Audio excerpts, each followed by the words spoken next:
So, hello everyone, and welcome to our week one workshop. This is Abu Barkat. I hope you all can see my screen, and if there is any issue or concern, please let type at this moment. Type, then I can hear the bing noise, and I can get back to your question, or you can use your mic. Feel free. So welcome to the University of Canberra, and as I said, this is the first unit for our graduate certificate in cybersecurity program. You are the third cohort of this program. We are lucky to have you on board, and I hope you will enjoy this 32 weeks journey with us. And during this journey, please let us know your feedback, your challenges, or your that part you are enjoying most so that we can continue those practices more and more. So today's workshop I have organized in few ways, and since this is the first workshop, there are few things I'm gonna do for administrative purpose, so that you can see if you're new to the University of Canberra, those platforms, those tools, those facilities are available for you. If you are already familiar with them, please let me know. I'll pass it quickly. So we're gonna go with the unit overview, that cybersecurity as an ecosystem unit. Where I'm gonna talk about with myself, or we will go through the canvas. I'll show you a bit of tools and tips. Then we're gonna talk a bit about assignment. Then the module overview, module one. And I would expect everybody has gone through those activities or those readings at least before they join the workshop. That will be helpful. Otherwise, I will quickly touch those points. And if you want me to explain or elaborate anything, please feel free to do so. Then we will have some case studies to discuss on. Uh, this is me. I think you have seen my photo several times. And this is another important thing. Next to me is the unit outline.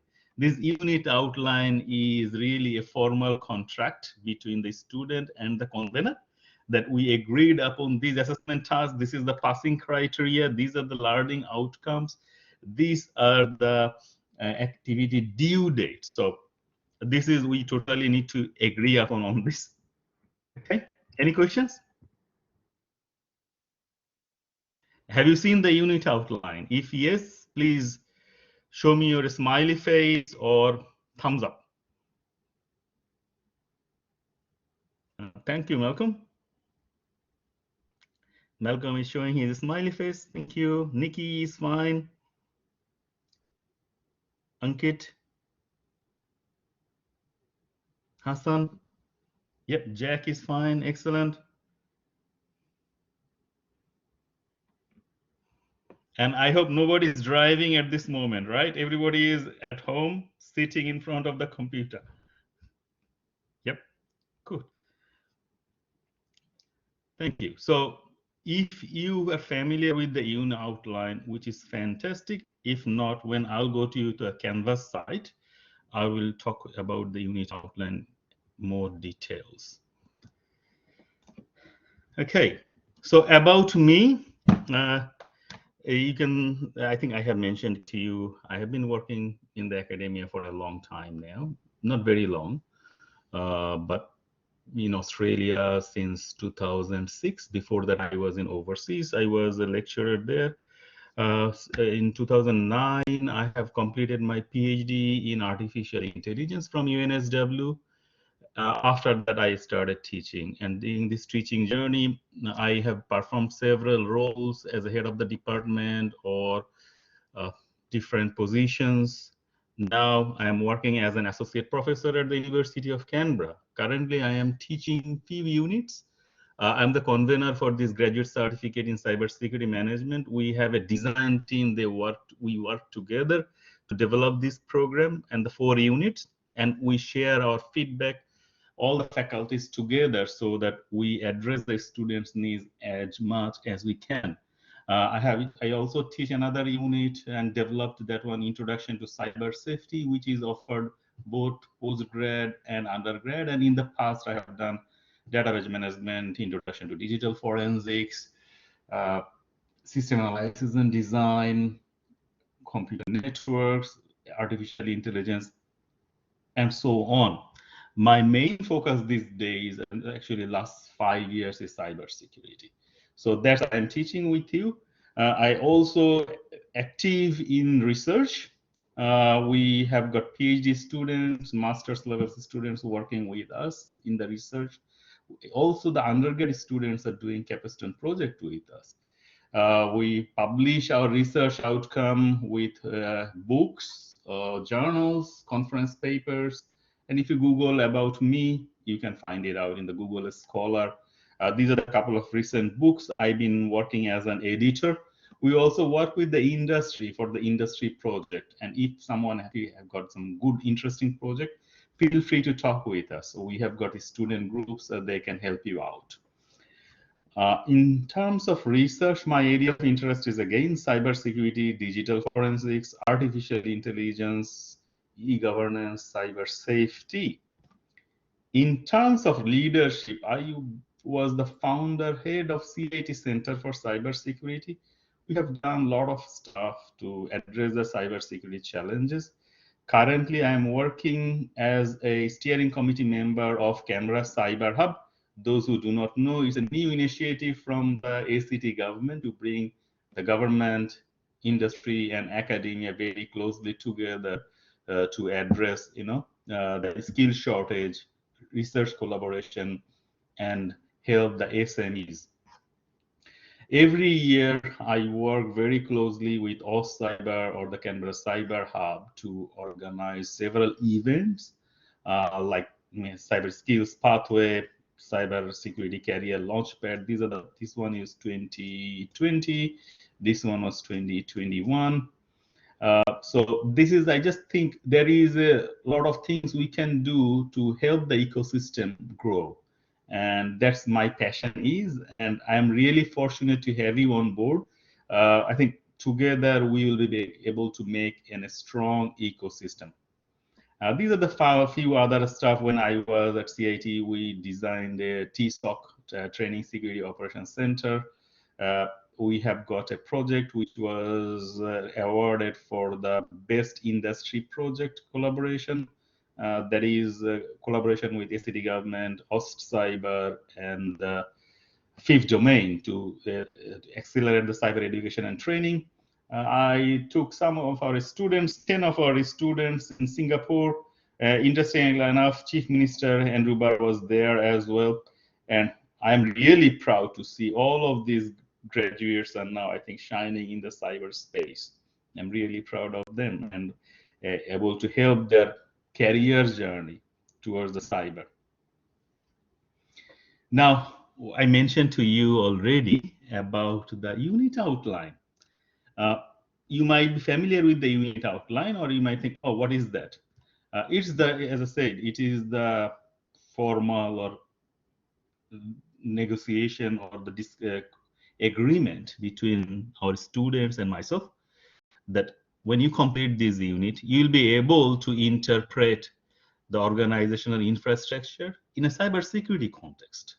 Now, when I hear a few of you are talking about, yes, I will not be very much going to the nitty-gritty part of what is firewall, what is ping, what is pen testing. Here, I'll be talking about the cybersecurity context, how that organizational infrastructure looks like.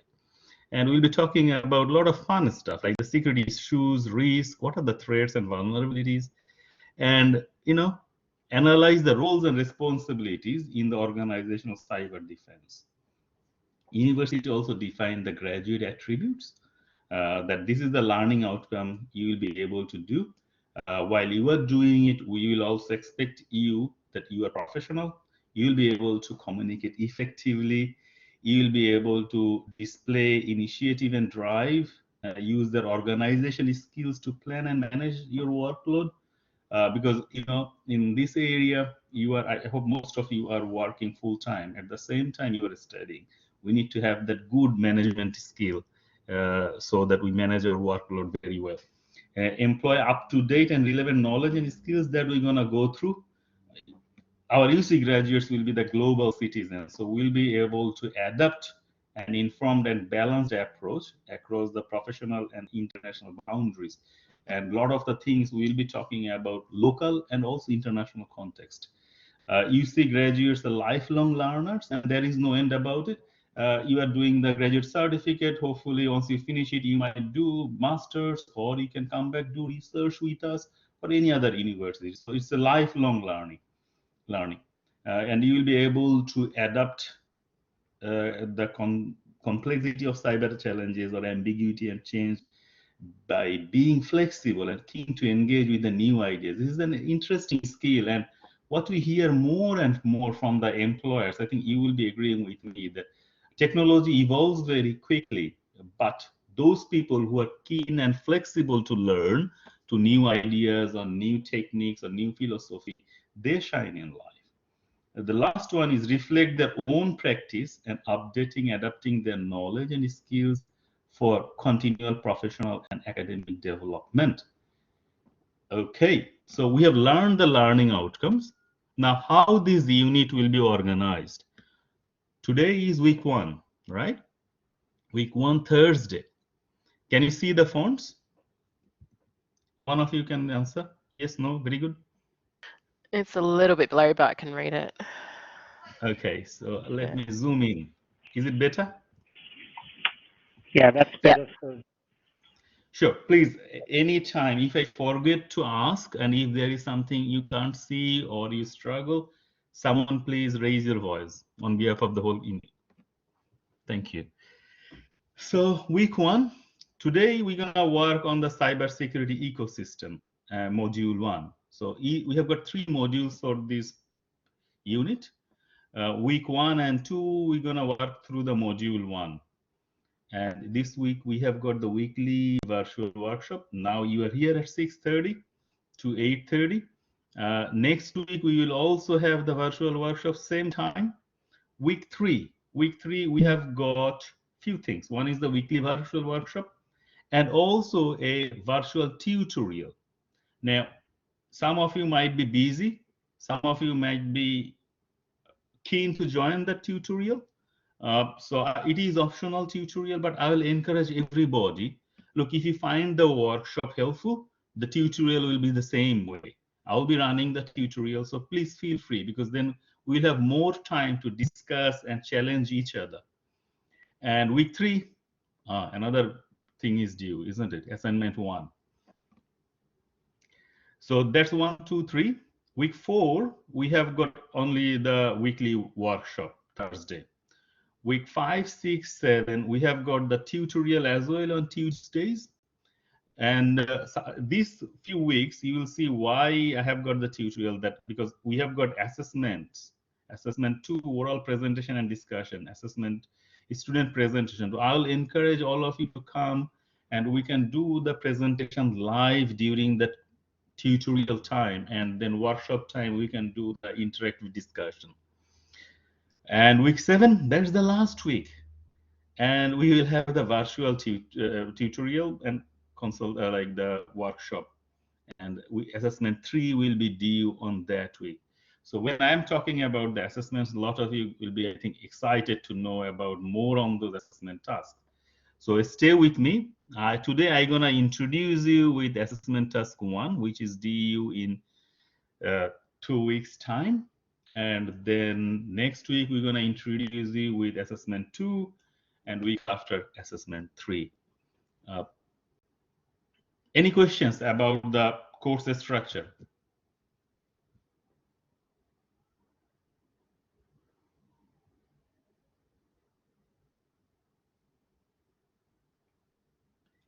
Is it going good speed? I'm going good speed, slow or fast?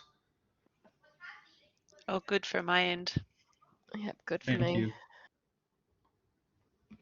Okay, yeah, again, please let me know because these are the stuff I need to understand more about you and also myself, because sometimes I feel like when I am talking to you, you are my mirror.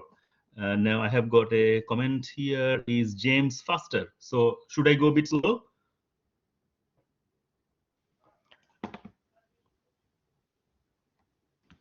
Okay, I'll push a little bit of my break. So we talked about the workshop.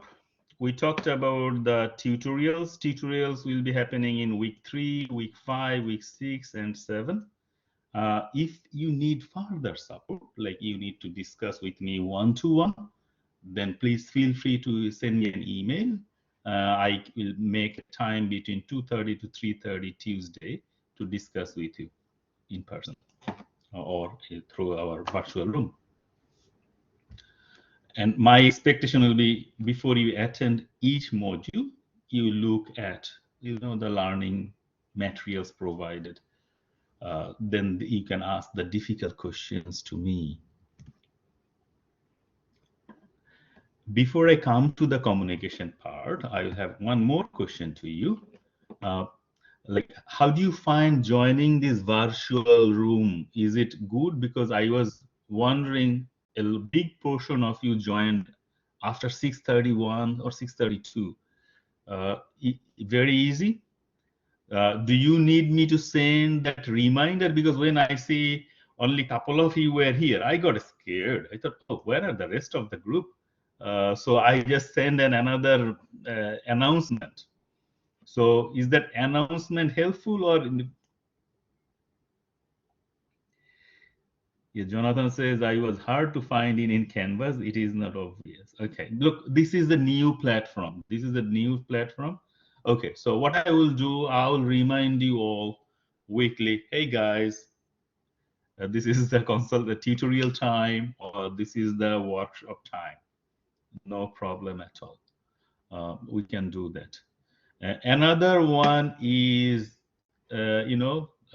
since as I said, our Canvas is new to you, maybe this first unit, it needs a bit of nurturing. So that I will go through with you. And as I said, anything you are finding difficult, let us know. Yes, so you can see that there are things can be, there are different ways we can join. So there you go. Thank you, Tiana. So the communication process, what I would request all of you, yes, when you are contacting, best is the UC email so that we can validate you. And in the subject, you can mention cybersecurity as an ecosystem block 4. Because what happens is I'm convener for this unit, I'm lecturing as well. In semester 2 will be starting next month, and that unit I'm a convener has got few hundreds of students. So it is easy for me to identify who are you and which unit you are talking about. That will be really good, okay? An announcement. Another thing I just wanted to check with you is, I think I have made 3 announcements so far to you. Were those announcements bit clear or helpful? Because sometimes I send PDF. Were you able to access those PDF?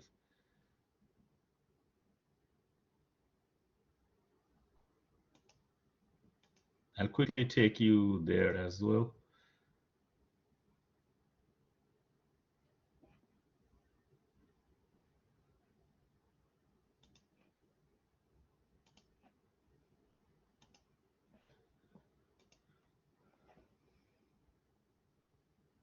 Check, check, check. Can you hear me? Yep. Check. Thank Can you. hear You got you. And I think you can see the screen as well. It's a bit smaller font. So first, last week I have sent you the welcome with some information. And then I have actually made an announcement yesterday, a bit more information. One is how to, that I'll explain you again so that we are on the same page. And sometimes, people write so many long email, we don't like to read. Now, this is the virtual room, right? And you can see here what I said is I gave you the link yesterday just to remind you all, and then say, look, the recording, those who will miss it, like I can see today we have got around 70% students are here. Those who are not here, what they can do is they can watch the recording. And how they can do that? They can go to that left virtual room and then click on that virtual room. Then you see that icon will appear, which will have few things. If you click on that icon here, you will see the recording button. And once you click on it, after a couple of minutes, once you finish our today's lecture, after that it takes few minutes, 10-15 minutes to upload it there, and the recording will be available. So I think that is pretty easy, isn't it? If you want to see it live, I can take you there. Can you see where my mouse is going? At this moment, it's on the top of the virtual room, isn't it? So in the virtual room, once I click on the virtual room,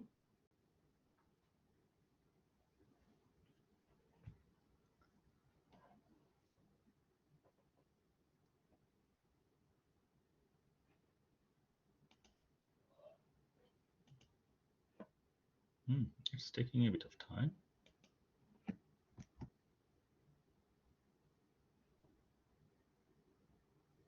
Yep. I think you can see now. So these are the workshop link. These are the tutorial link. And this is the group discussion link. This link I have created for you all. When you're going to talk among yourself, or you want to have the group discussion for your assignment 2, you can join here, and this link is always available for you. So you don't need to have a phone. You can just join here. Okay. Now, how to access the recording? If you click here, you can see the recording. There shouldn't be anything here yet, because we haven't recorded and saved anything. But once you actually, after today, you will see the recording for this workshop will appear as a link. So that's pretty simple. Okay. And we now know one more thing is how to communicate among ourselves. That group discussion that can be done by you directly. In that announcement, I have made one more thing, or I have notified one more thing is, where is it?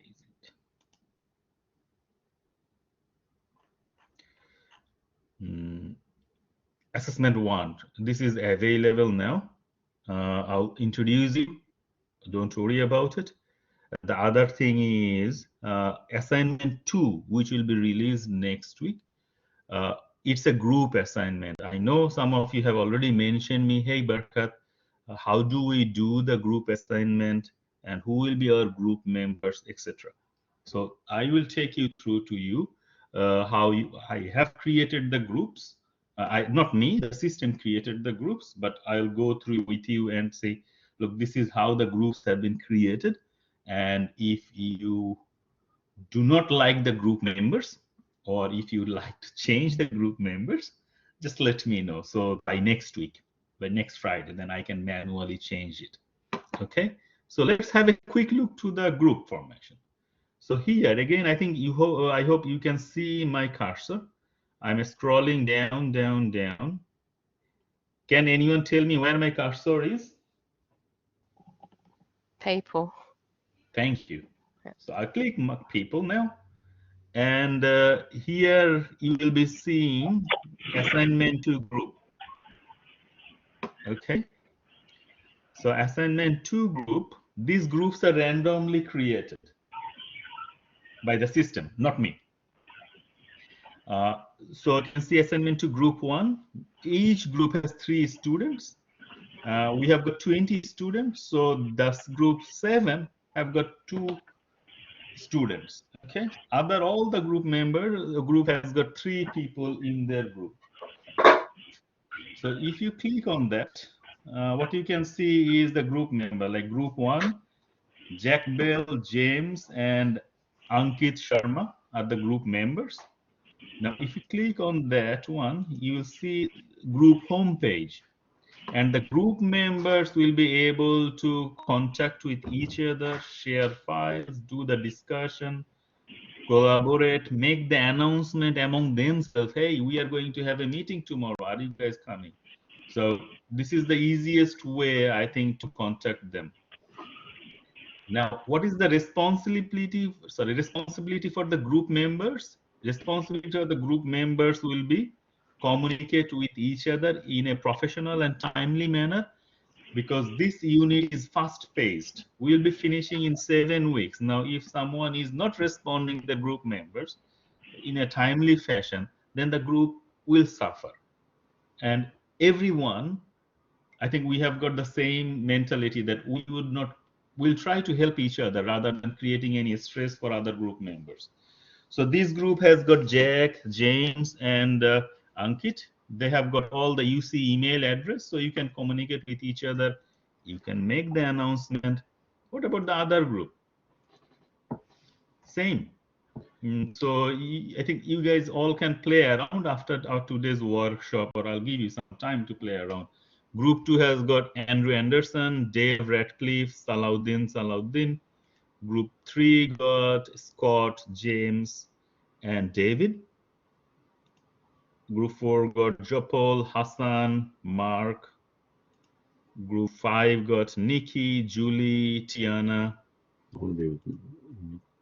Group 6 got Jonathan, Malcolm, Sapna. Group 7 got Ashton and Jogeshwar. So the important part is each group should discuss, the group members should communicate with each other. And if you want to make any change or anything, please let me know by next Friday. Then I can manually readjust them. Is it a fair expectation to everyone? Check. Sure. Yep. Thank you. Look, this is really important that you become familiar with this tool, because sometimes what might happen, once you know the email address, then you can share your contact details, which I don't mind and I don't want to interfere. But what my request to everybody is, please communicate effectively. If you are unwell, if you are sick, please let the team know that this is happening, so that they can take initiative, like the workplace, right? We can make sick call. But what I really want is everybody is contributing equally for assessment 2. If there is a dispute of contribution, then I will be marking individually for that group. Otherwise, usually all the group members will receive the same marking. Any questions?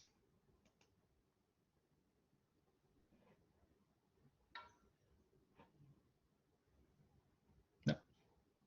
Thank you. And please feel free to ask me questions. Do not feel shy, because the more questions you will ask, the more I will be able to explain.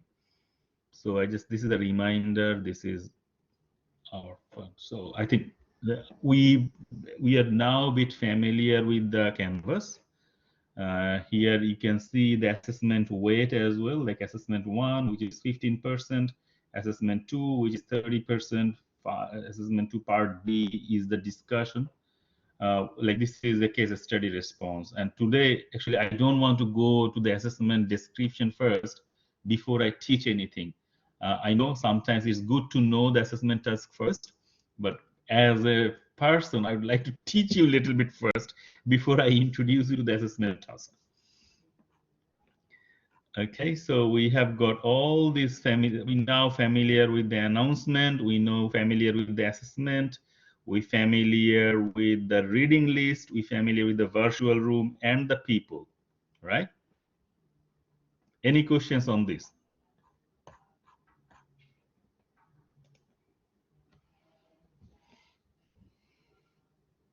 Nope. Good. So I'll move on. I'll share my lecture slide again. You'll see today I'll be back and forth sharing my screen or the lecture slide.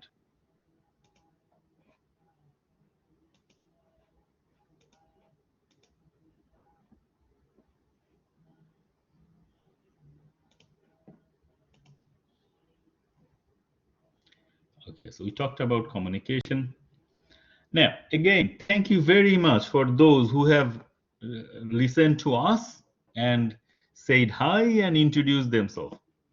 We have got a lot of good discussions from it, and we have learned a bit more about you, and I'll take you there. And if you haven't done your quiz yet, please feel free to do the quiz.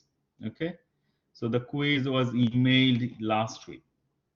What I have learned about you is a lot of interesting things. Now let's go and see what you have said about yourself.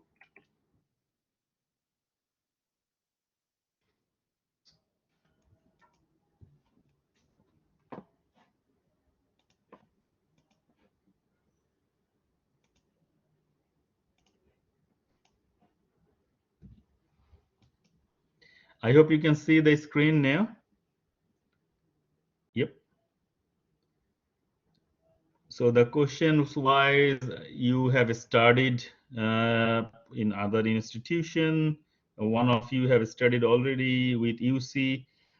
Some of you are from business. Some of you are from science, information technology, management. Excellent. You want to upskill yourself. Fantastic. You know, how do you consider? Would you consider yourself as an experienced or summer experience?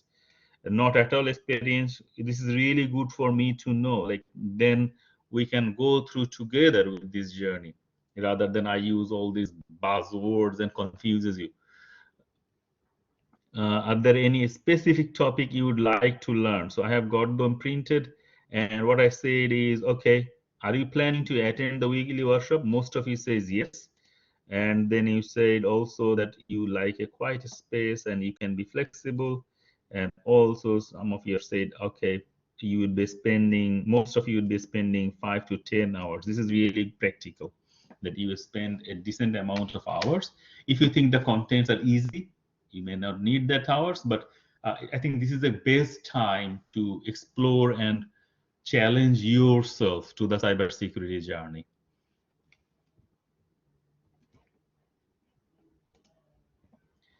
Okay, so what other specific topics you would like to learn? And you mentioned about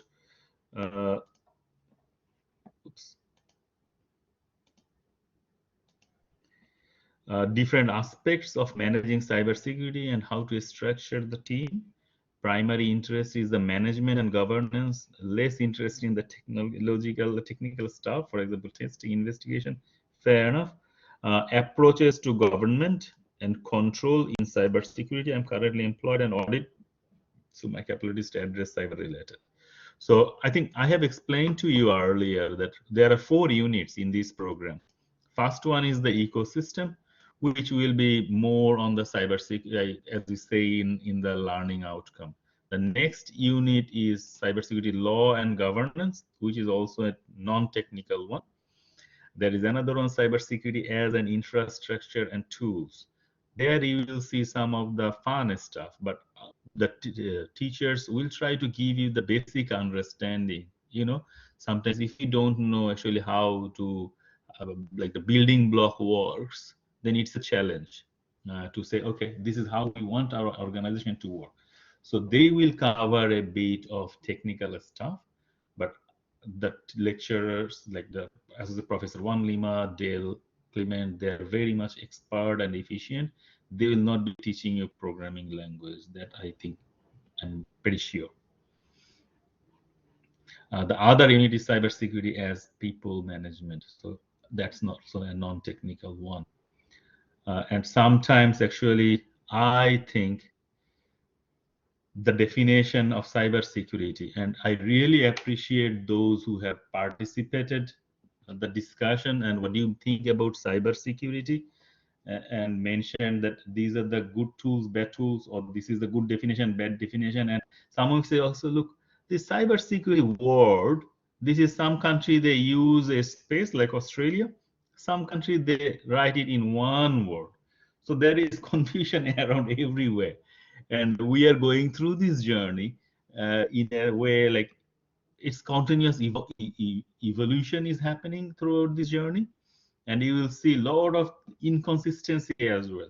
Also in the definitions, also in the legal side. So those stuff we're gonna address together. So Jonathan, I saw your hand raised. Please go ahead. Yeah, just a question in terms of responding in those discussions. Yeah. To what extent are you looking for us to be applying full referencing, etc.? Look, for referencing to those activities, I am not fussy. Referencing, I am fussy when you are writing your assessment task.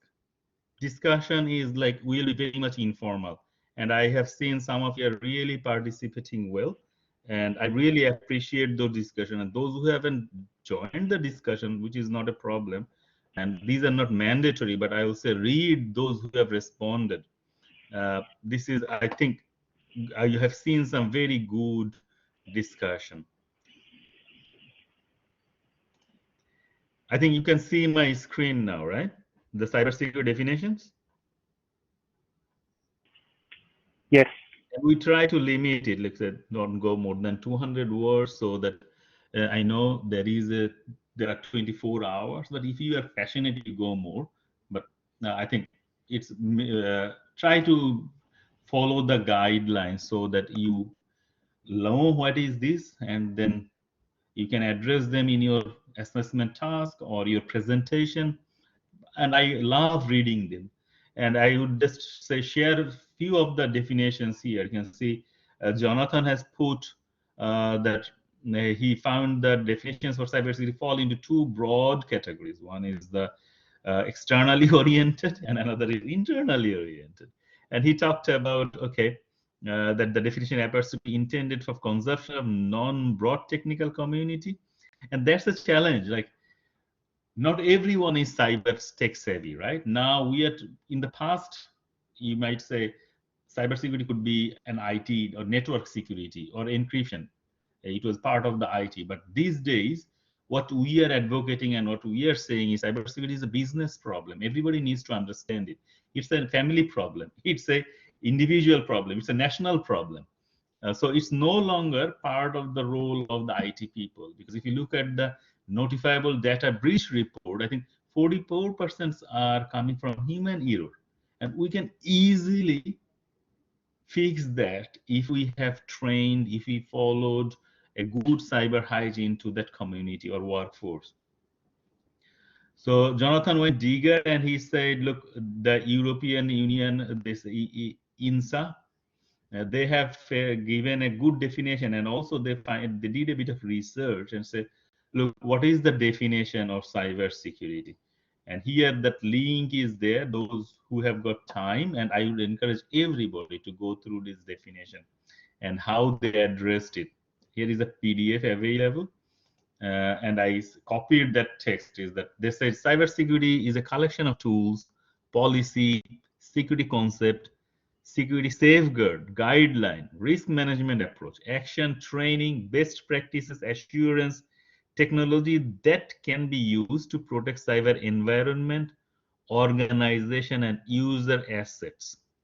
This is actually a fantastic definition to me, because it's not only talking about the tools and technology, but it also talks about the concept, how you can safeguard it, how you design the guideline, how you work with the people so that they understand the environment, they understand their asset.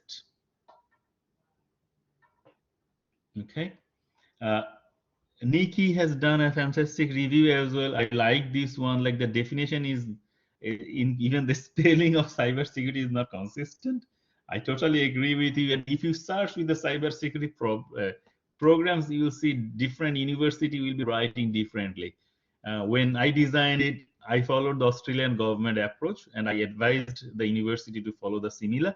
The whole team or the design team agreed with it.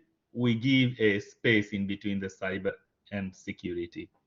And you can see Oxford Dictionary defines the state of being protected against the criminal and unauthorized use of electronic data. And he also mentioned that IBM Cybersecurity Intelligence says 95% security breaches as primarily caused by human error. So this stat gonna be different in different people, different survey. So this is varied, but the important thing is human error is a big issue, and we need to address this, in a collaborative way. There is a few other definitions he mentioned about the guardians, and I really like this discussion. Mark, spot on. He went to the Australian Cybersecurity. This is really, they're doing an excellent job, ACSC or Australian Cybersecurity Centers. Those who are Canberra, I think they very much know about it. Those who are from different areas, I think you are familiar with the Australian Cybersecurity Center. So this is measures used to protect the confidentiality, integrity, and availability. Those are the three basic principles of security: confidentiality, integrity, and availability. It is very simple terms. It is not as big and broad as the European Union's one, but it covers everything. Now it depends on who is interpreting it and how they're interpreting it. He also bring the Australian Parliament, Australia's terms that cybersecurity involves the protection of computer systems connected to the internet. Simple and sharp, but not much clear, isn't it? Then Kaspersky says cybersecurity is the practice of defending computers, servers, mobile devices, electronic systems. They try to get more and the networks and data from malicious attack. While CrowdStrike, they have got the almost similar. NIST says ability to protect, National Institute for Standards and Technology, this says ability to protect and defend use cyberspace from cyber attack. Now, you can see the definition is how complex and how challenging it is, isn't it? There is no clear-cut definition. But you can see, to me, they have covered most of the aspect. When they're talking about cybersecurity is the tools, techniques, but I can be like, we can argue on this the whole night. Okay, I'll get a break. We'll take a 5 minutes coffee break at 7:30 if everyone agrees, or otherwise we'll continue.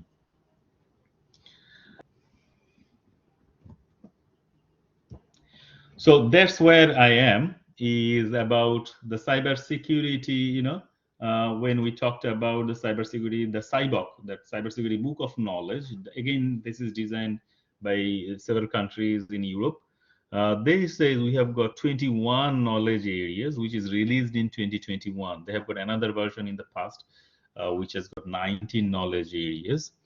But now they're saying 21. And if you look at it, overall, in a security space, we have got attack and defense. For any country, any organization, any individual, we have got attack and defense. We have got the human organization regulatory space, so that we will be covering a lot on this area in this program, right? There is risk management, there is human factors, there is privacy, online rights, law and regulations. When we talk about the attack and defense, that could be any types like malware attacks and technologies. There could be adversarial behaviors. We need to do the digital forensics or cyber forensics.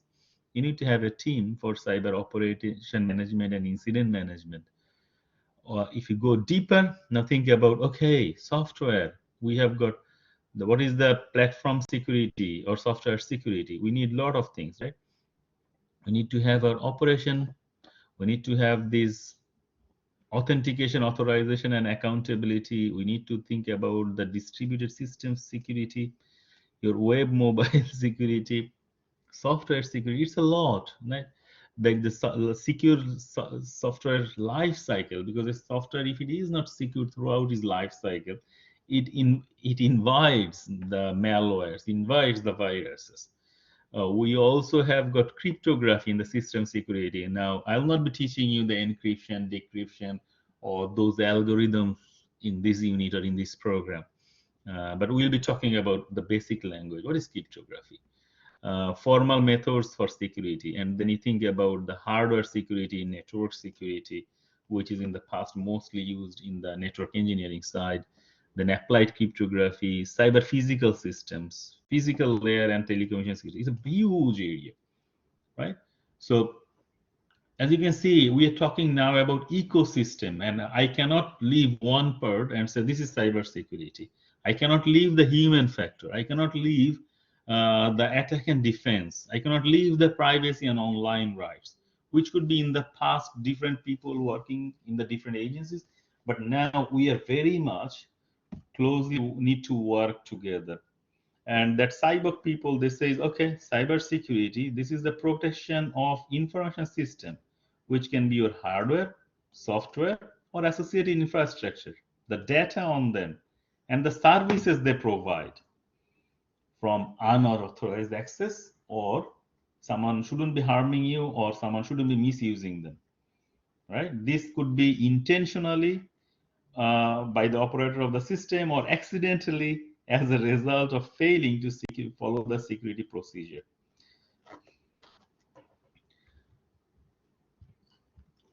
Any questions so far or any thoughts?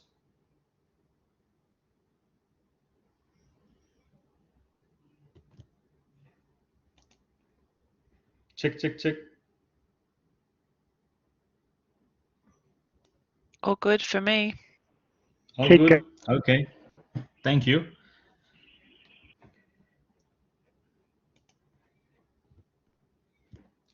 And now these three pillars, I think you are familiar with these three pillars: people, process, and technology.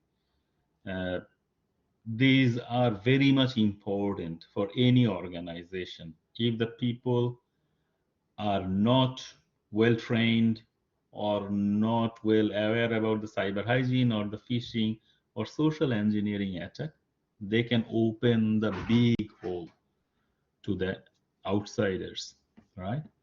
Same thing about our process. If we do not follow the process, or if you do not have a good governance system, the system can fall apart.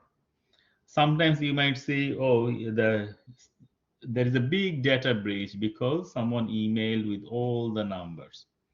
So we need to review the process, what was right, what was wrong on there. It will help the employees to understand their role and responsibilities and the safety practices. These days, I think you also see the vendors. Sometimes the organization may be well secured, but the supply chain is not secured. Maybe the vendors are not that much secured. So when they are in trouble, the organization falls into trouble. Challenges with the technology will be ever going. There will be no end on that we will have a lot of technologies coming up. Now we need to maintain, we need to upgrade them, we need to upgrade the data protection system as well. And I mentioned in the past about the CIA, which is confidentiality, integrity, and availability. And these are the three pillars for any security, or three principles of security. When I say confidentiality, can anyone tell me what is confidentiality in terms of security? I need a volunteer, please. Feel free to use your mic.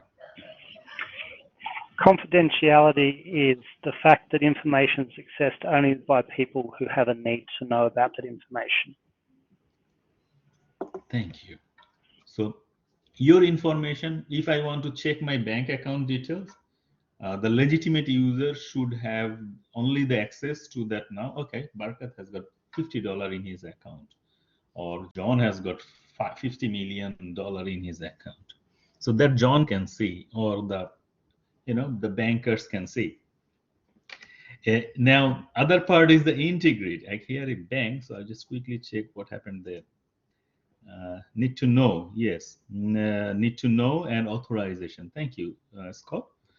Then the next one we have got is integrity. Integrity is ensuring if we make any transaction, or if we send data from one person to another person, nobody should be able to tamper that information. Like if I'm sending something from A to B, B should receive whatever A is sending, or A should receive whatever B is sending. C should not intercept. get the data, or C should not be able to tamper the data. That makes a big problem, isn't it? And you don't want to make that happen. For example, if you're transferring money, let's say Tiana is sending money to Mark or another person, so Tiana's account should be deducted and that person's account should be added. And this should reflect in both sides, right? If you're thinking about the data integrity, nobody should be able to tamper the data or fabricate it. Now the last one, availability. When we say availability, what does that mean? I need a volunteer, please.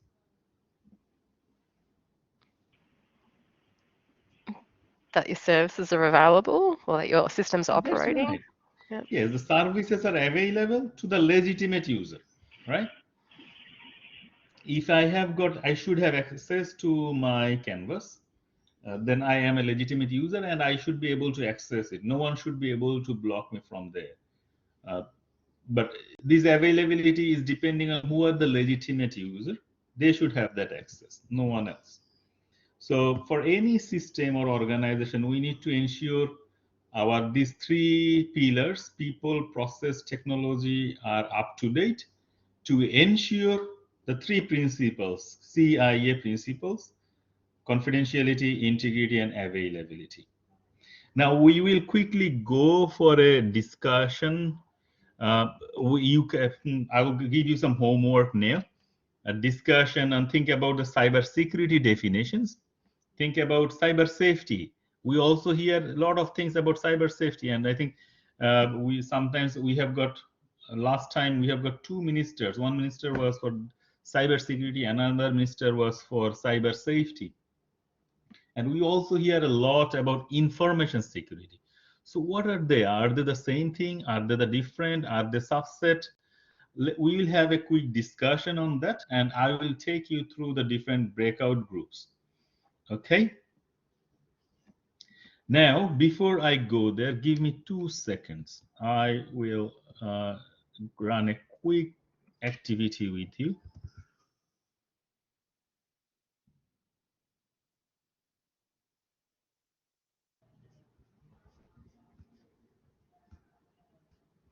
Oops.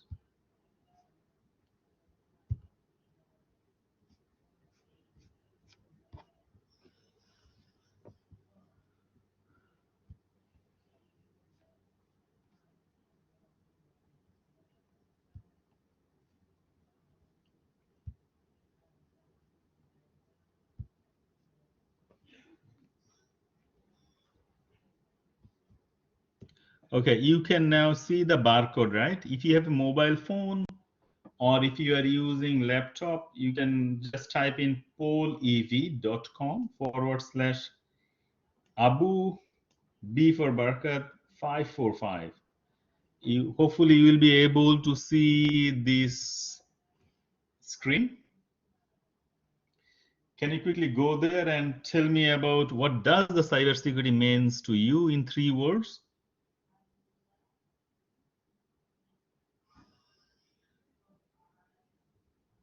Is that survey working?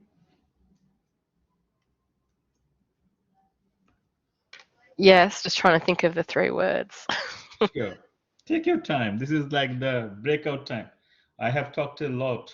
Last 26 minutes, 1 hour.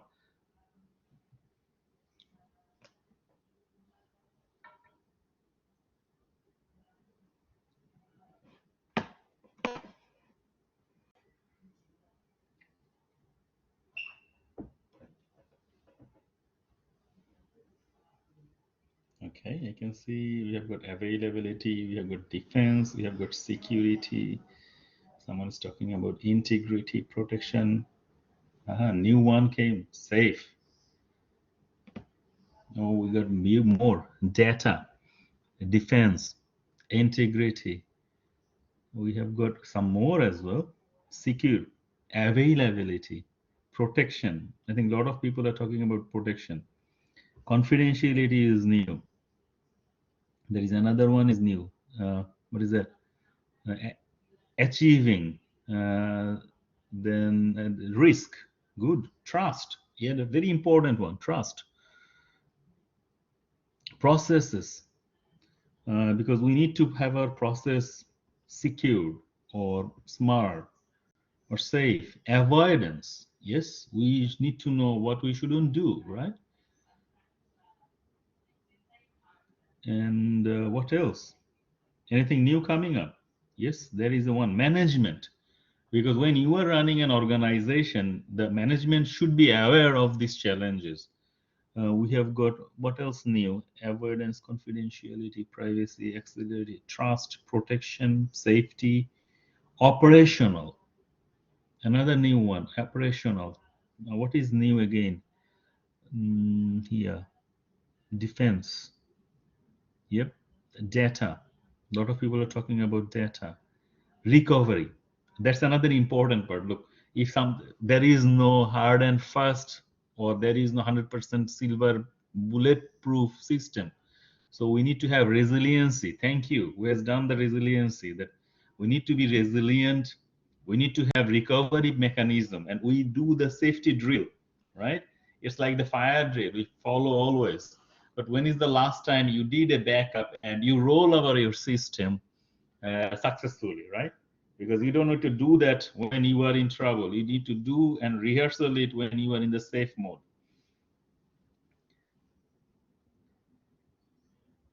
Accessibility, yep, which is one of the principle of cyber accessibility. Trust, as I said, trust, digital trust. We are running a big digital trust environment. If people are not having trust on the system, then we are not doing very well. You remember in 2016 that incident happened with the census. People were the 2 days the server were down for ABS, but they came back. That's the resiliency of the system, or I would say recovery as well. I can see some more words. Testing. Yep, you need to test the organization. Sometimes we do different types of tests. Stress testing to see how robust the system is, right? Volume testing, stress testing, unit testing. Yeah, there are different types of testing we do, but it's really important to test and see whether we are able to get back to the system, right? What else?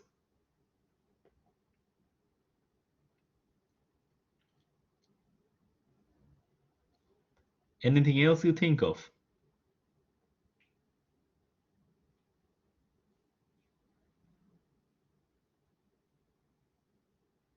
I see one of them is defend, and I think there is a new one came of something. Firewall. Last year, I think I gave a talk on human firewall, because we can develop the people and we can make a big human firewall for the organization. And that's really important, having the firewall. What else?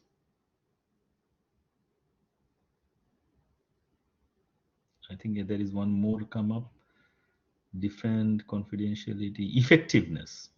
Yes, you can have the process and mechanism, how effective they are, how efficient they are, right? Accessibility, avoidance, firewall, safety. Thank you. Trust, we talked about it. Testing, we talked about it. Resiliency, we talked about it. Defend. So you are talking about all the good stuff, isn't it? You are not talking the way the hackers are thinking. You are thinking about the blue team side, right? Or the red team side.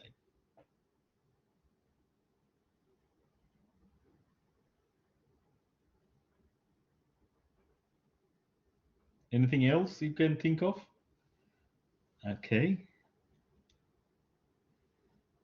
Defense, hackers. And you can see these days, actually, we can have, those type of attacks like ransomware as a service. We get those services available as well. The data breach, how we protect the data. Then the engineering, social engineering. Now, recently, if you just look at Australia is in big trouble. We are spending around $2 billion and giving the money away to the people, the scammers, right?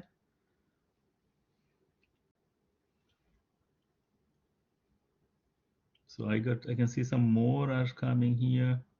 Risk, testing, engineering, resiliency, safety, avoidance, defense. Yeah, no, look, I think we have covered a bigger approach, and please feel free to contribute more if you want to. I'll go to the next one. And again, if it is very much confidential, you don't need to participate on this one. If you have, or your organization have experienced a cyber attack in the past.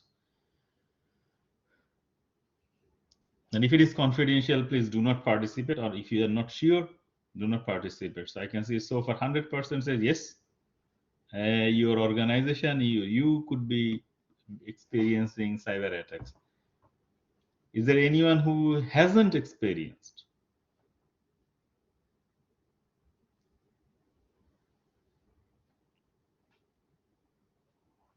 Sometimes people say, hey, how do I know that I haven't attacked? Because I'm not sure. I haven't lost anything. But I sometimes say, look, go to that website called Have I Been Pawned? They might tell you, look, your email has been compromised or not. Or sometimes Google these days, Gmail is very much smart. It also tells you, hey, change your password. Or the Chrome, if you're using web browser to secure or save your passwords, they also shows the data. Look, you need to change this. This is very much old. So, okay, I feel like most of you have experienced cyber attack is. It could be different ways. It could be different types of attack. But we're going to talk about it today, the different aspects of cyber. Okay, this is another interesting question because I thought I'll run this poll now, and when we finish this unit, how many online accounts do you have, including your professional and personal?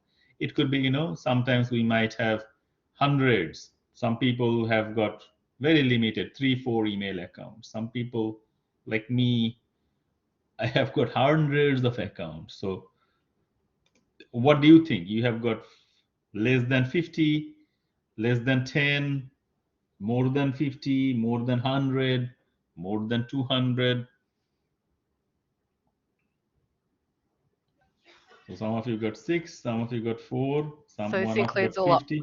This includes all online shopping and everything, is it?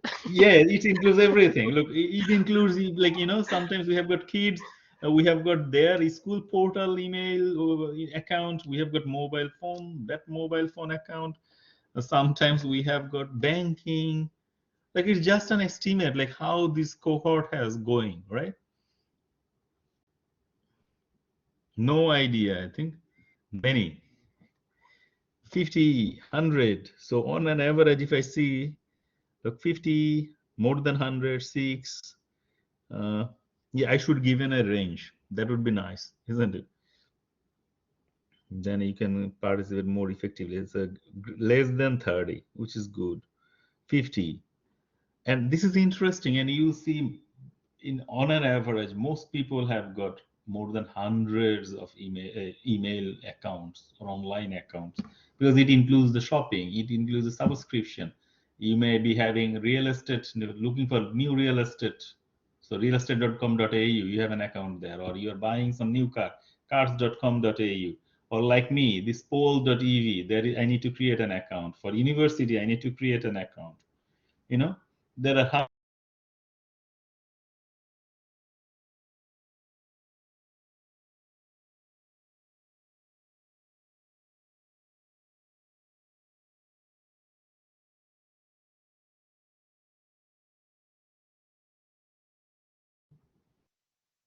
Yeah, I've lost sound too. is check.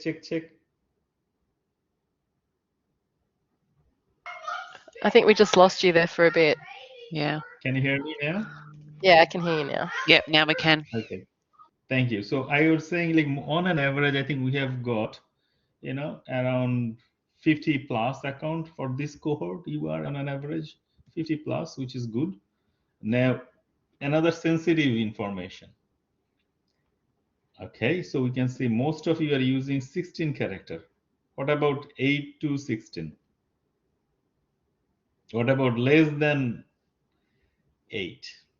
I think most of us are using, 8 to 16 characters password, and which is advised, like some of the agency, they says please use 8 to 16. Some encourage more.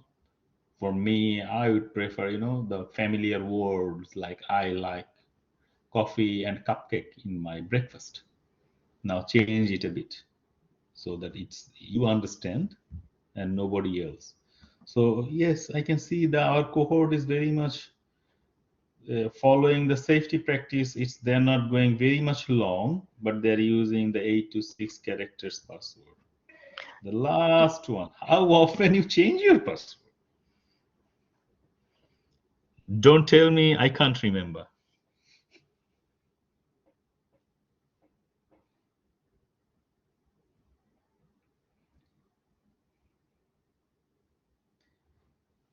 And I think sometimes the answer may be varied, right? If your organization is asking you to change the password every 3 months, some of the government agencies would do so, then you have to change your password mostly in 3 months. If nobody is pushing, yeah, please go. So it Continue. depends how often you forget your password or if you've got password manager. That's another good way of thinking. Like, yeah, it depends. And You have if you 100. forget your, yeah, true. And I was telling a story this afternoon to a health professional. It's about the Pauline Hanson. I think if you remember, she was running for US candidacy back in 2012. Her email account was compromised by a young boy. And the young boy was very smart. He actually pretended like this is Pauline Hanson and he lost his password. So security question they asked that time, I think mobile one-time password or two-factor authentication was not very much popular. So it was asking the security questions, and the first question was the year of birth. He got Pauline Hanson's year of birth, which school he studied. He got it. So mostly he got the email account.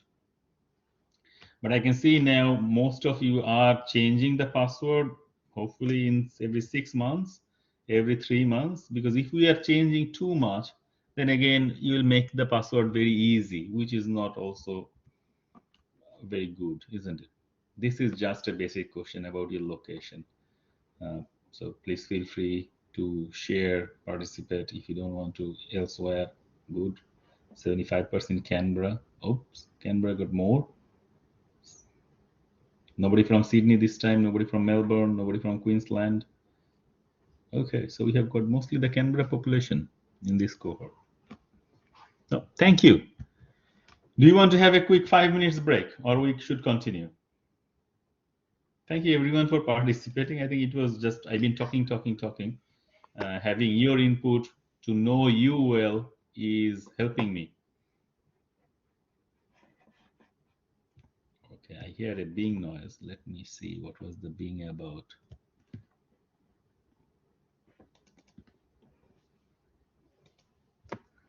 A break. Okay, 5 minutes break. We will be back in 7:46. All right. Sounds good. Thank you, everyone. I'll see you in 5 minutes time.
We shall start in 1 minute.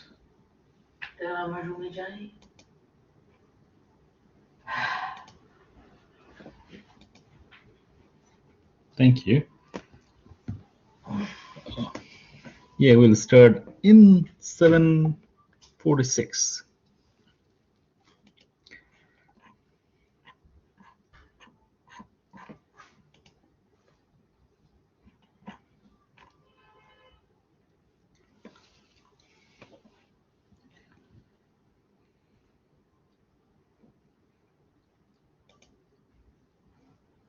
Okay, is everybody back? Can you please show me your smiley faces? Or enable your camera. Okay, Ankit back. Smiley faces, I got a smiley face. Oh, yeah, cool. Jack, I like your sunnies. Scott is there, Tiana is there, Hassan is having dinner. Nikki, okay, so everybody is mostly back. That's good, really good. And because if you are leaving, and I understand, which is absolutely important, then you can change your status. You can change like a step away, like here, or you can say, okay, I'll be back, so that I know it's not someone's name. The person is that way, but he will be back soon. Anyway, so while we are talking or having discussion on them, you can see we mostly covered these modules. That cybersecurity, what is cybersecurity ecosystem looks like, what the definition of cybersecurity, and while we are talking about it, I have put the links as well, so that if you want to know more, you can go and read more details. But you don't need to fully read the cyber. That's a big one. But to look at the important aspect, like what is the human organization regulated aspect, what is infrastructure security, so that you understand the broader aspect of this cybersecurity. So this is the interactive knowledge base of the cyber. We talked about the definitions, and thank you for Jonathan, Nikki, Mark, your contribution on this. These are optional, but it's really good to do. And some of you mentioned about that digital trust, and I gave an example, like that ever given when it was actually stuck in that Suez Canal. Every day they were losing around $9.6 billion of trade, and it's a supply chain. Same thing happens with the cybersecurity. If there is an interruption, how much it would cost us, because our cybersecurity is part of all those digital activities, including the most the most recent and most growing areas like online retail, digital health, solar power, space industry, hydrogen manufacturing, and digital activities. And AustCyber, they had a report in 2022. They says, oh, look, if there is a 4 week of disruption or interruption, it would cost the economy $30 billion. That's financially. It would cost around 163 jobs. That's again financially. But if you think about these attacks around healthcare system or aged care system, there will be more consequences, which will be the life, and we cannot actually count the cost of those lives. So here is the digital trust report. When you have some time, please read it. Then we talked about the cybersecurity incidents. ACSC, I mentioned you, Australian Cybersecurity Center, they generate report every year. This report is really good to have a broader idea of what is happening in Australia, and I'll quickly take you there. But you can see the attacks are mostly in Australia going to the Commonwealth government, then the state and territory agencies, then professional and scientific areas. Healthcare is another big one, education and training, media, financial services, retail, construction, manufacturing. It's everywhere, right?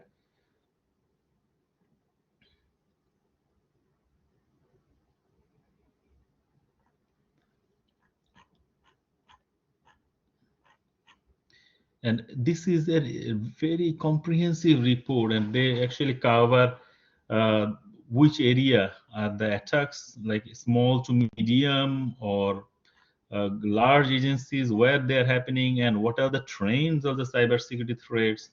And you will see they talk a lot about the ransomware these days. About. So when you get some time, please go and read it. Now we have got two activities here. I'll first today, I think we talked a lot of administrative stuff, so I'll try to cover the boring part and we can do some interesting part later. Now, have you learned this information, this incident? Hackers claim to have obtained 1 billion Chinese citizens' data. I got a bing. Have you sharing the screen? You can't see. Really? Can you see my screen now? I can see it. Yeah. Yeah, I was like totally now. The problem is I'm sharing my whole screen. So sometimes you'll see this type of ripple effect when I just open up the, this platform. So, okay, so Jagashat, yeah, maybe do not restart, just refresh and see if it is working. Thank you. Thank you for letting us know.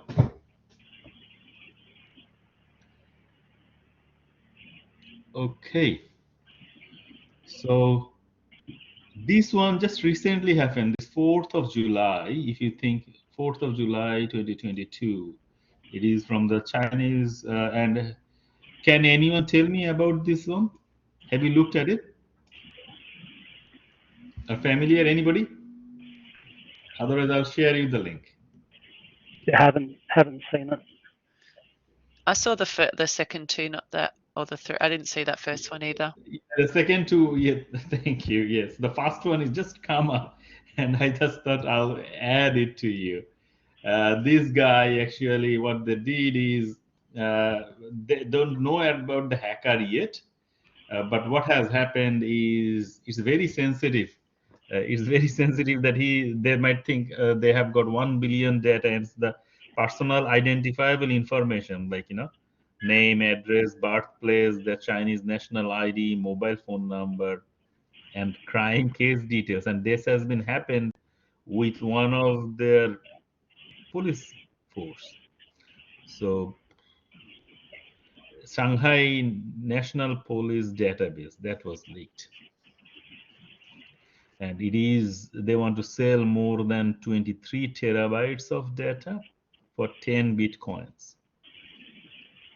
And what it involves: reputation, what it involves, people's safety, privacy, everything over there.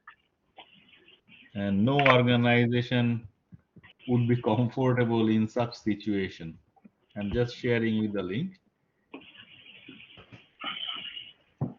And today I'll learn a bit more from you about the other two, the technical issues impacting the trading. Have you looked at this case study? What happened? Anybody?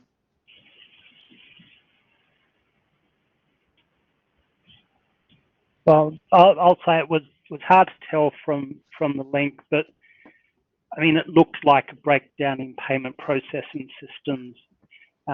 It wasn't identified within the article as to whether or not that was a breakdown in Coles' internal ability to interface to the payment interface, or whether there was a failure to be able to pass data to the interface, or the interface itself went down. Telecoms, we don't know. But basically, we will not get those information from the reports. Sometimes you'll see people will disclose from their white paper or the investigation report, but sometimes the commercial agencies, they may not disclose all of them. But in some cases, like when we have got the incident in Australian National University with the data breach, ANU did a thorough investigation and everything was placed brought before the community. If I just search about ANU data breach report, you'll see they provided a thorough report, and which actually really good in a sense that community know about what they have done and how they are doing now. Same thing if you look at New South Wales, the government data breach, they have been publishing their report regularly. So this has happened. This has happened with the like the whole report. This is we have done to improve the system, which is really transparent, and this is highly appreciated by the community. Okay, and that has started with phishing, just a simple phishing. But with the calls, what was my intention was to let you aware that look, this can be a system error or this can be an attack. In both cases, the system was down. And when we are living in a digital world, people like you guys, most of you might be using the digital wallet, right? PayWave or Apple Pay or Google Pay, where we don't carry cash much. But then how are we going to survive on that situation? Or if you think about the critical infrastructure where, a lot of things are automated these days. If there is any breach happened, it could cost a lot, which may not be able to calculate in financially if there is human life involved. Has anyone gone through this data harvesting from military hardware and system? Yeah, I dived into that because I was working at Defence at the time. It was interesting. So the article itself was suggestive that basically the Israeli software provider was going to have a backdoor into defence systems, and then from there into potential Five Eyes, allies, etc. The information that's come out subsequently in the last 12 months through the Senate estimates process and a recent article from the company really appears to show that the underlying issue was a sovereign risk issue in terms of the solution that's been put forward is that basically the software will be provided across a one-way interface to be worked on by Australian staff, where the Israeli parent company won't have access to information that's been integrated into that. So, I mean, the takeaway that I took from it was that it was very much around basically poor specification definitions, change processes, and the fact that they hadn't given good consideration to separation of, call it information integrity and compartmentalization. Yes, thank you. Thank you for sharing the insight. And this is something really important, isn't it? When you are having this agreement, maybe you'll think, okay, we are making the treaty so things are, safe and secure. But these days, the problem is so complicated. We may not be able to trust. It's like you are designing a lock for your home. Now, if the locksmith actually put some backdoor or some trap in there, there is not much we can do. But that's very important for our audit team, for our quality assurance team, for our testing team. And I really appreciate those who are mentioning cybersecurity about testing. Cybersecurity means about reliability or recovery. Some of the aspects are really important. And you can see Australia, Israel, they're very much allies in terms of security. But if that organization, the third party, is putting the software which can allow the data breach, which is quite sensitive, right? And I think that contract was pulled off for a while. So the summary is from here is whatever we do, we need to ensure that the cybersecurity, the supply chain is secure. It's not only the organization, like our defense is quite strong in security, but if their supply chain is not strong or they are not following the safety policy and procedure, then it's a big challenge. Yeah, I think if you remember last year, we had an incident in the Parliament House, isn't it? Can anyone remember that?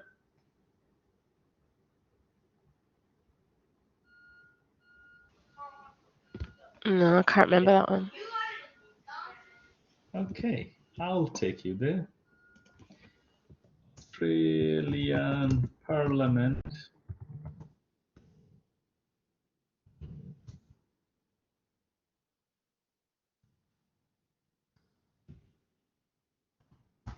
They are not able to, receive emails or send emails. And that happened in the very much same time.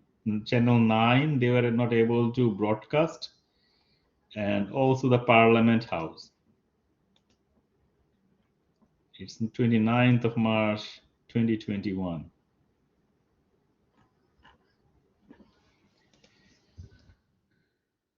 You never know from which area the threat is coming. I've shared the link with you.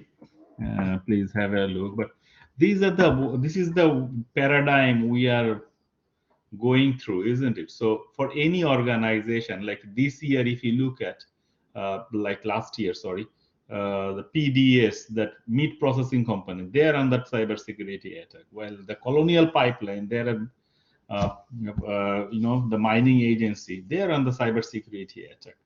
Hospital, healthcare, nobody is immune. So we just need to be very much aware of those threats. Who are the, what are the threats we are facing? What are the vulnerabilities we might have from who are doing it, the malicious actors, and how they're doing it, and what we need to address. One of the important aspects is the workforce gap, that we all agree that Australia need more and more workforce in the cybersecurity space. I think I mentioned in the orientation as well. This is in statistics by AustCyber. Now, these days, they're saying even in Canberra, we need 26,000 people, not only Australia, like just in Canberra. So the needs and the demands are growing because more and more risk and threats are coming up everywhere. I'm not sure, have you tried this CyberSig Talent Hub link? It's really good and interactive tool. Or the Hack the Gap. Let's quickly have a look on that, because I think they're doing something right, because the last graduate recruitment round we did, everyone was doing cybersecurity. So there must be some good work in this space to break yes, that look, gap. we are trying to address it because it is really challenging, and it's not very much easy as well. And also the mindset. Some people, they think, oh, actually cybersecurity, I need to be very much, tech savvy, or I need to be very much smart, or I need to know all this programming. For me, I think people need to have the confidence and the mindset that I can solve a problem. Oops, sorry. I am a curious-minded person. I am happy to learn new stuff. Why it's not the link? And you make a lot of money in the process. Yeah, last time we have got a CISO in the cohort. So like the consultants are charging thousands, and they have no other way, So AustCyber, or they go this Hack Talent in this is for Australian cybersecurity, but this one is also for the US tool. They're really good to explore. Okay, where are the demands? What is the need? And the links are also in our back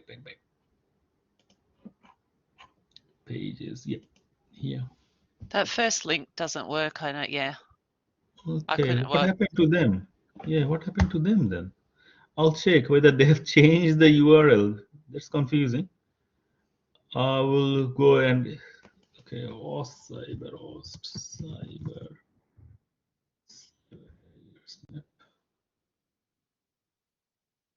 education map, career pathway. So they have designed it too. Okay, leave it with me. I'll find it out. Maybe we have got few more things to cover. I'll check and share with you. So now the cyber attack life cycle. The hackers or those malicious actors, actually, they first go with the reconnaissance effect. What does that mean? They spend a time to research and scan and identify who should they target. And when I say the ports or network scanner, they will use or password crackers. Those are the softwares available to crack the password. Or they will check, okay, if you're using the Wi-Fi, is there any vulnerability in the system? When someone is setting up the Wi-Fi network, have they designed it securely? Then they will weaponize it. That means they determine the methods to compromise the target endpoint, and they deliver the weaponized payload or those tricks to the target. They can be, phishing email, they can send a file, they can redirect the web traffic to the malicious area where they can have the intruder code or malware. And after that, they exploit, like means the end user unwittingly triggers an exploit. Maybe you have received an email from someone, like a new situation, they received a survey link for research survey, and they click on that link, done. Or then someone maybe click on the email attachment and level a malicious software. So once the exploitation been done, then the next one is these three phases, installation. So attacker will then escalate the privilege on the compromised endpoint, that means the other side, and execute attack code or identify the target's opportunity. Sometimes they wait, they don't do anything so that no one can recognize it. They then work on the command and control, which is establish the communication channel to command and control across the internet so that they can modify the attack and use to evade the security countermeasures. Like we always use encryption. What is the encryption? Encryption in simple layman's term is changing the original message into something which nobody can understand, right? So they will do domain name server. This is one type of server. Today I'm not going to teach all these things. To rerouting or tunneling. Also, they can act the actions on the object. That attacker's objective may include the data theft. What they want to do, steal or destroy or modify, so that no one can realize it. And most of the time, you will see if there is a data breach happen, on an average, it takes more than 200 days globally to identify that there is a data breach happened. If it is denial of service, we know very quickly that there is a denial of service. But this is really critical if recently the Microsoft incident, a lot of organizations didn't realize that they've been compromised. So what are the typical attack and techniques? Look, this is really a bit more, a lot here. And these informations I have put already in our reading materials. Do you have any questions, or do you want me to explain any particular threat actor? We'll come back here soon, but you go to this one first, the type of attacks and techniques. Now everybody is clear what is a virus, what is a worm?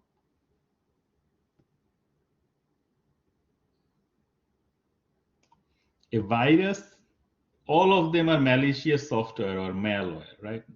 Worm, Trojan horse, ransomware, they're different types of malware. Virus can self-replicate themselves, but must first infect the host program, be executed by other person. So virus needs a user or a process to initiate it. Then they can start working on, they can self-replicate themselves.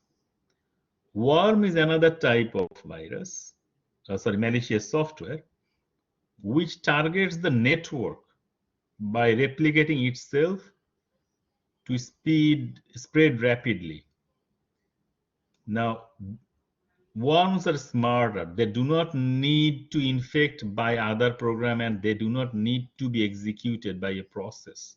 Whereas virus needs someone's help, a user or process, to initiate it. Trojan horse, the same as the Greek mythology, that it's a malware but disguised with like a harmless program. But once it's there, it can give the attacker full control or elevated privilege. Trojans are not self-replicating, whereas the virus and worm, they are self. Now you can see the differences and the similarities. They're all malwares. Virus need someone to initiate it or act. Worms do not need anyone's intervention. They can just do by themselves. And Trojan horse, they cannot self-replicate, right? Ransomware, it's about money. It in fact, it allows the attacker to get the control of your system and then pay the money, otherwise will not work. And here is a good source, the CrowdSource ransomware payment tracker. Can I ask you a question about ransomware? Of course. Yeah. So we were talking to some manufacturing companies during user testing that were hit with ransomware, where it crippled their manufacturing business and they had to pay it. What's the process like? If you get caught and someone's demanding money, do you go to this? Does the cybersecurity center help you out? Like, yes. Yeah. So it's a tricky situation. Look, I'll explain it a bit and then I'll put questions to you guys as well. What happens is Australian Cybersecurity Center says report back to us. Do not pay ransomware, because if you pay ransomware, there is no guarantee that what they have done with your data. There is no guarantee whether you will get your data back without any integrity issues, right? But most of the time, people report that hackers have got some ethics, professional dealings, they do very well, 75% time, but which is not legal, to pay the ransomware. So ACSC always says report it if there is any ransomware attack, so that the government agencies can act and track it. Last May, when did the Canberra Technology in Cybersecurity happen? Technology in Government, Cybersecurity in Government, I think in May. It was on 9th of May. I was a speaker on that event and I was a session chair as well. So when I talked about some incidents, then after that, I think the next speaker was someone from FBI. He was a very nice gentleman. I'm not telling his name, but I was talking about the Colonial Pipeline incident, where actually the Colonial Pipeline, they paid the ransomware, $6 million. They paid the ransomware. And they get a bit of money. I think 2 million or a bit more than that they get money with the help of FBI. And the FBI person actually explained it to me, because they paid the ransomware actually after having the discussion with FBI. And FBI was working with them silently, said, okay, let's pay the ransomware and see how they work. And then let's try to get back some money, or at least they trace who are they, what they have done, So the agency was involved, FBI was involved. The same thing, Australia, they say if there is any ransomware, if you just go to cyber.gov.au and just say, okay, ransomware report.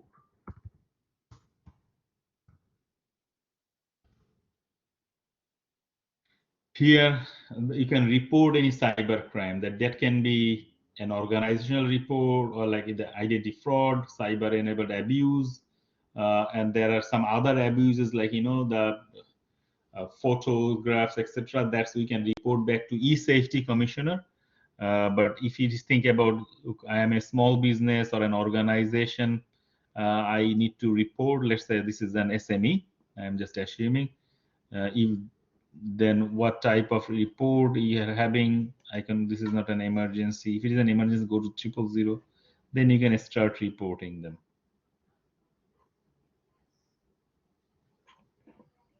But again, it's a challenge because sometimes some organizations, they do not disclose how much ransomware they paid and what happened.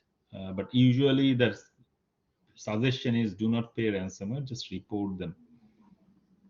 It depends how much money they're losing by their systems being operational, I guess. Yeah, and also like the other example I'll tell you about the PDS, meat processing. There are hundreds of people in Australia. They were out of their job. They were the casual workers. The whole supply chain is stopped. They paid a ransomware. They didn't mention how much they have paid. So it's a role of the decision maker or the leaders after they discuss with the law enforcement agency, because how long they can sustain the attack, and what's important there, and how much they're asking for it. What do you think, the other group, the student group? Would you be paying ransomware, or would you contact the agency, or it depends?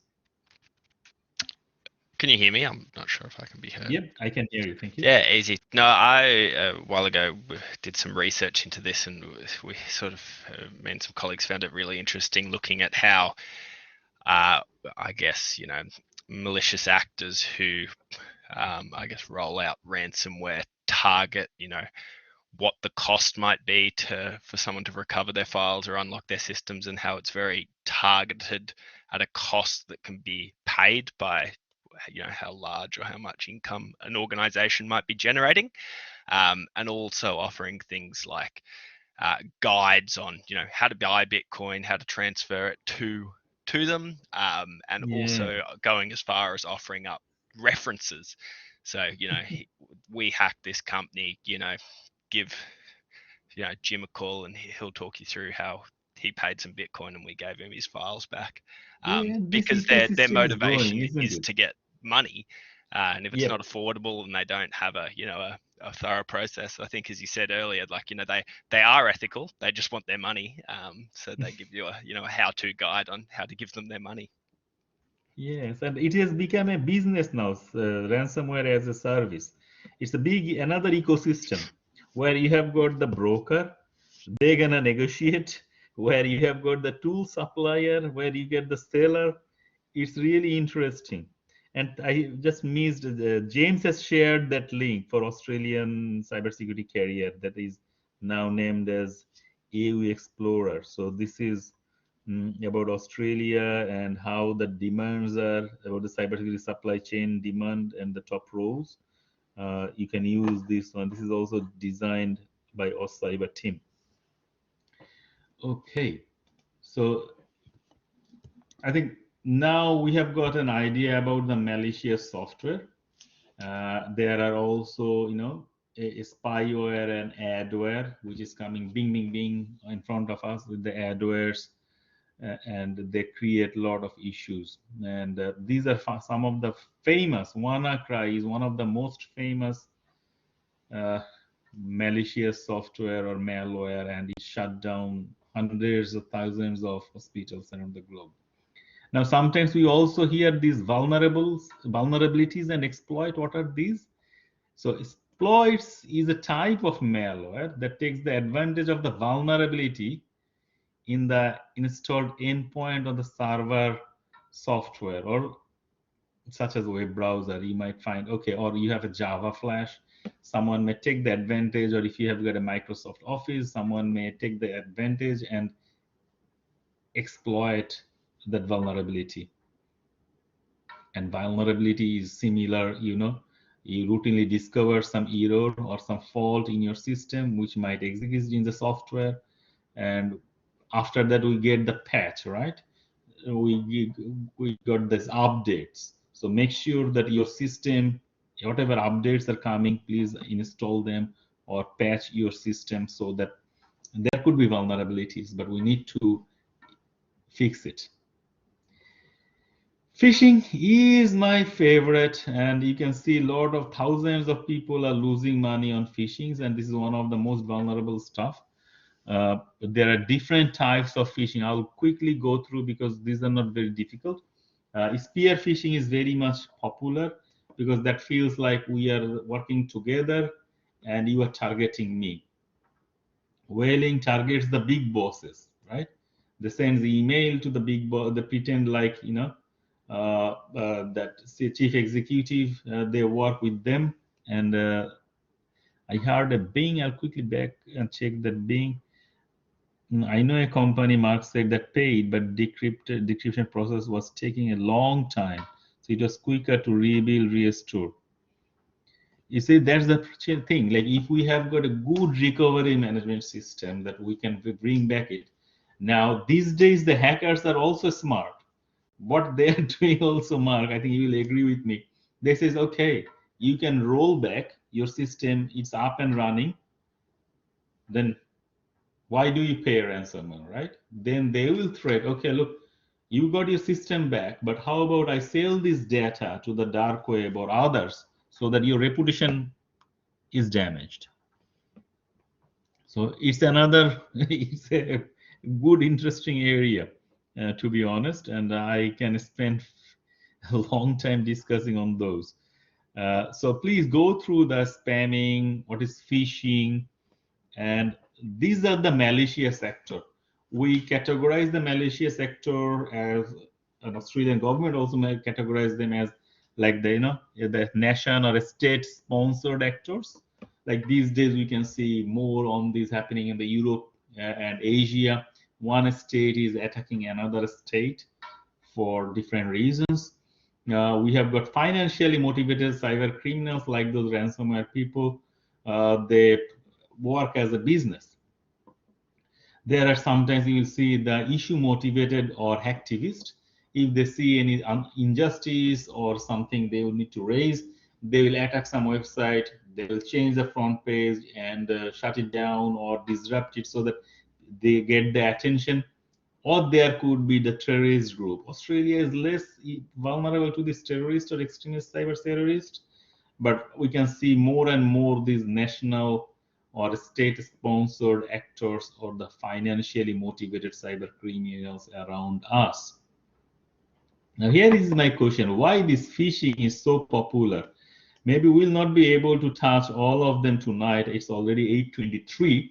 I will leave it with you guys to do some self-research on it. Another one is, you know, this is how collaboratively globally we are working. This is FBI, AFP together worked to solve this problem, and they were successful.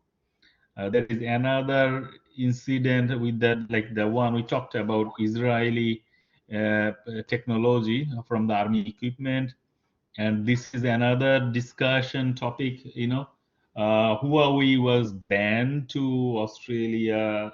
They're one of the largest in the globally, but Australia, with the relationship with China, they have banned it. So is there pros and cons? And again, it's about the trust, right? What do you think about it? So before I go for any questions, I'll just quickly introduce you our assessment tasks. The first one, and which is really, really interesting. I hope you will enjoy that task because this is not very much difficult. So once you click on the assignment, you will see the ecosystem case study response. There is a cover sheet. You will be able to submit your assignment here. If I go to the student view, yes, so here you will be able to upload your assignment, right? So what are the things here? You can see the assessment task requirements are available. And there are a few questions, and it's interesting. I think those who are reading the topic and the materials, it's very easy for them. So for this task, you need to select a cybersecurity incident. From where? It could be a peer-reviewed conference paper, or a journal paper, or white paper, or conversation article or digital news, so that it's not someone's fake or very much, a cheap story. It needs to be a significant cybersecurity incident. And when we say conference paper, journal paper, they are peer reviewed. White paper is also good. Digital news, like let's say you are responding to an ABC news, it's not like Barkat's blog, which is not reputed. Something we need reputed. So that incident took place in last 2 years in the industry you are working, or the industry you would love to work, or you're planning to work, so that you pick a case study on that cybersecurity case study.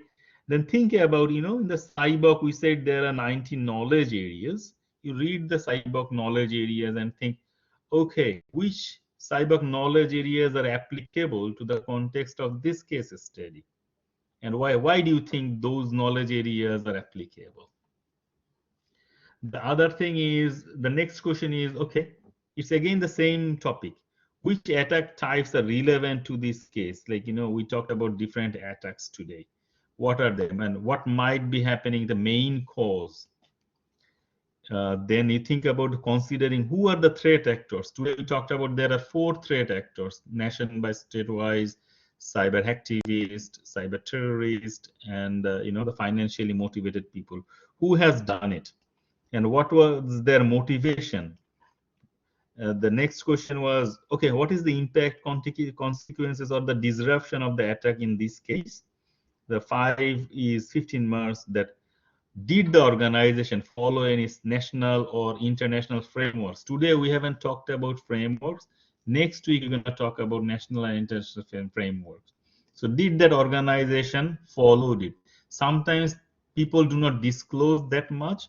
So if you do not find, then you think about, okay, in general, what type of standards they should follow. Like in Australia, okay, I'm not talking about standards today. We're going to talk about next week. Are these frameworks or standards popular in the particular stack? Like if you think about, you maybe working in the audit industry or business industry, what type of standards you are using for cybersecurity resiliency? Okay, so we want this case study response in font size 10-12. Please do not answer more than 200 to 300 words per question. I'll be more interested about the quality than quantity. If you go exceed it, I don't mind, but do not stress yourself. Also, I need you to warn that, look, make sure that 7% of the content are yours, so that we can say, yeah, our students are writing it rather, bringing the content from others directly. We would like you to use the Harvard style for in-text referencing. So if you are not sure what is Harvard style, you can go to our library and use the referencing tool, or you can follow any software to use them, or you can manually do it. Okay, so we have got the due date is 22nd of July. If you have any questions, you can come and ask me. I'm happy to answer them before you submit. So I just quickly introduce you to the assessment task, which is released earlier this week. Please feel free Just before you, Yep. Just before you leave that page, you've got the check-in software there. You mentioned Erkund. That's not a link, though. Is that somewhere on Canvas? Yeah, Erkund is like when you submit your assessment tasks, it will be automatically checked. And you'll be able to do that multiple times, or is it just a one hit when you submit?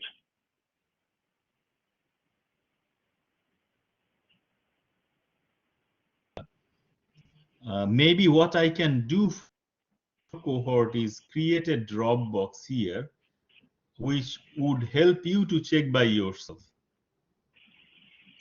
so that you can submit it and see, okay, what is the originality of this report? Then if you need to make some changes, you can do it. Yep.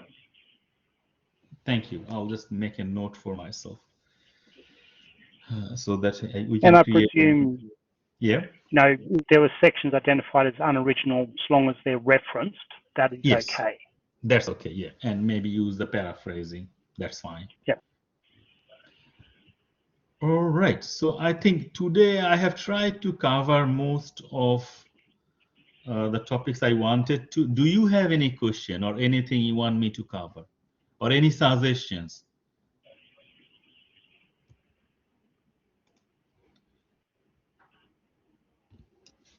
Hi, Burkut. Hi, Hassan. I just, in regards to the question assessment one, the question number one, if I open the table and column, rating, if I see the 10 points individually, 8 points, then 6 points, then 4 points. Yep. So when you will mark, will you consider total rating 10 points? Like right side, you mentioned total points 10 points, or you will mark like individually, oh, where is 10 points? I need to find it out 10 points. Where is 8 points? No, Partially. those points are actually, this is when I gonna mark it, I'll look at this criteria and say, okay, look, question one, has he covered a comprehensive list of cybersecurity elements and identified the relevant to the context? If you have done it in a good quality, then they can get 9 to 10. Okay. If someone hasn't done much, they can get 2. Same thing for question number 2. And I go down, let's say question 5, which was about the industry framework, which will be covered next week.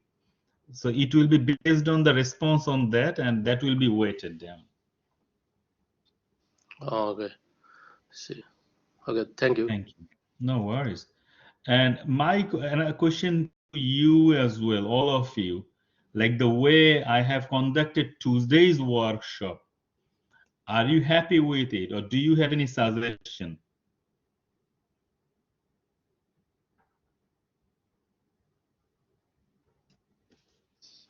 No, it was good that you gave 5 minutes break. Okay. And the it was good as well. So no fast, it was medium. So it's good. So the speed-wise, it was good. Everybody, can you please show me your smiley faces or thumbs up? Then I can understand. Okay, speed-wise, it was good. Sorry, just clear. We're I talking hope about we're talking about tonight. Yeah, I'm talking about tonight. Today we have got a lot of agendas. I just introduced the new platform to you all and a lot of new things, and we introduced each other as well. So the speed was okay with all of you. Thank you. The next question to you all is, do you have any suggestions so that, Barkat, can you do this so that it will be more benefited? Because a lot of things actually I repeated because from the contents I have given to you. So should we do this, or I will assume you have all read those next week? You will go through this and then I can do the activities. I will be guided by you. Okay, Jonathan, you said the way we are doing. I think enjoy the interactive discussion to share our professional. Yes, today I planned, but with the time, actually, it was tricky. Next week, I will try to give you the breakout room so that you grew as a group, you discuss and bring it back like the way I planned actually today as well.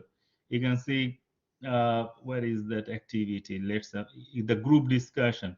I was hoping I'll send you the breakout groups, then bring them, all of you, and discuss about your findings. Then I was also thinking to have another activity here, that research outcome, quick research.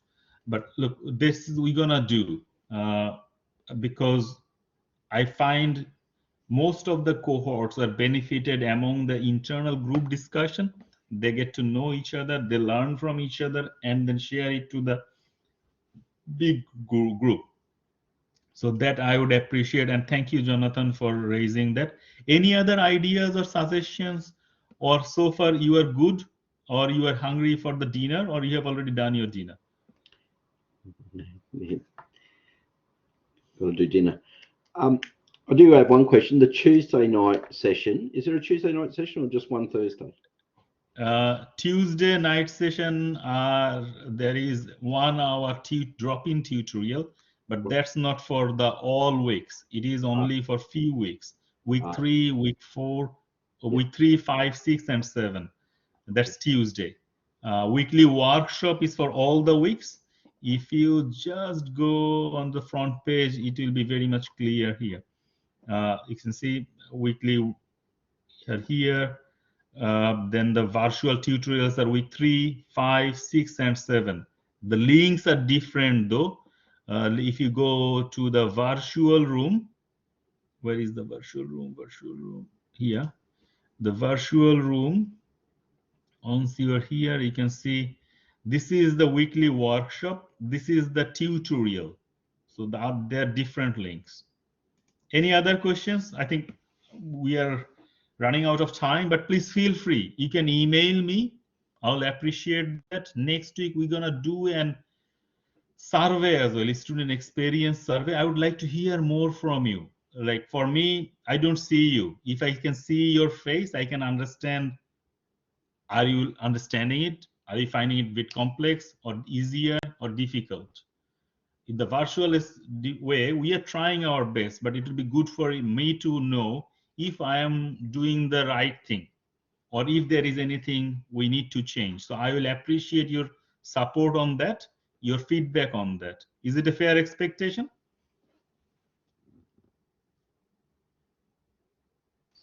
Yes. Thank you. So with that, I wrap up today. Thank you all for your participation. I really enjoyed it. It's good to know you all. I hope you will enjoy the rest of the 7 week and have a strong foundation in cybersecurity as an ecosystem. Thank you. Enjoy the evening. Bye all. Thanks. Bye. Thank you. Enjoy the rest of the night. See ya. See ya.